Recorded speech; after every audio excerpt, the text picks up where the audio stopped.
인사만 이렇게 바꾼 게 아닙니다. 조직도 바꿨습니다.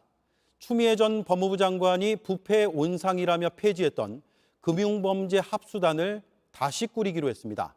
앞서 한동훈 장관은 자신이 취임하면 이 합수단을 부활하겠다고 말한 바 있습니다. 박병영 기자입니다. 서울 남부지검은 기존 금융 증권범죄수사협력단을 합동수사단으로 개편한다고 밝혔습니다. 수사단은 48명 규모로 검사, 검찰 수사관을 비롯해 금융위, 국세청 등 관계기관 전문 인력으로 구성됩니다. 검사와 수사관 역시 금융 증권범죄 수사 경험이 있는 전문 인력으로 꾸려지게 됩니다. 모든 구성원이 검사실에서 함께 근무하며 직접 수사 기능을 강화하겠다는 게 검찰의 설명입니다.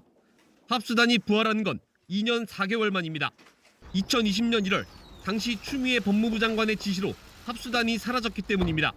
구체적인 이유는 알려지지 않았습니다.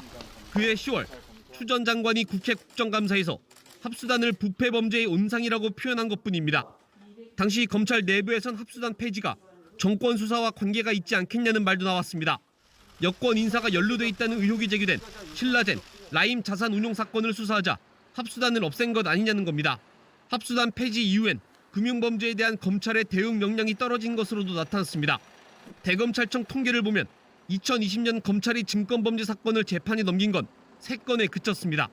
2019년 23건을 기소한 것에 비해 20건 가까이 차이가 나는 겁니다. 한동훈 법무부 장관도 이를 의식한 듯 인사청문회 때부터 합수단 부활을 예고했습니다. 저는 제가 만약 취임하게 되면 즉시 증권범죄 합수단을 부활할 생각입니다. 네. 합수단 부활을 신호탄으로 이전 정부 때와는 다른 본격적인 검찰의 변화가 시작될 것으로 보입니다. JTBC 박병현입니다.